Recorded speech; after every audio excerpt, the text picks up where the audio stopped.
Katika eneo hili la Ole Kasasi lililoko kaunti ya Kajiado, wakazi wanaishi kwa hofu kuu baada ya kushuhudia matukio ya mara kwa mara ya simba kuvamia matokeo yao.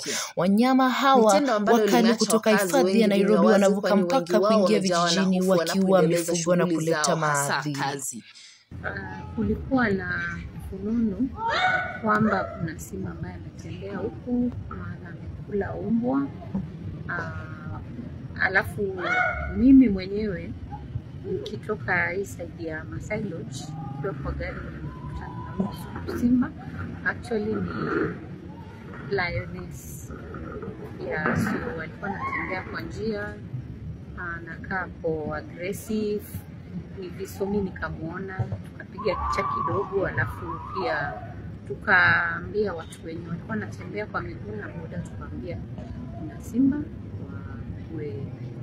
wajiadhari na simba. So mimi nilisikia kwanza, alafu nikamuona. Tunaona tu kwamba hawa watu wa Kenya Wildlife wanaweza angalia ni mahali ni wapi hao wanyama wanapitia, kama ni fence wazibe, waangalie vile wataziba ikuwe kwamba hao wanyama hawezi vuka wakakuja hii side.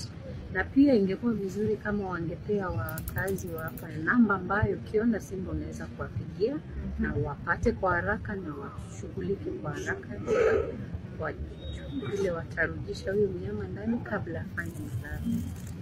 Maafisa katika kaunti ya Kajiado wanamtafuta mnyama ambaye ameweza kusumbua wakazi katika jiji hili. Mnyama yule ameweza kuhangaisha wakazi wengi katika maeneo haya ya Masai Lodge ambayo inapatikana katika kaunti ya Kajiado, Ole Kasasi. Barabara hii inatenganisha mbuga ya wanyama pori na mahali ambapo wakazi katika kijiji hiki wanafika. Swali ni je, tutaweza kuishi kama wakaazi katika eneo hili ama mbuga ya wanyama itaweza kuhamishwa? Tafakari hayo.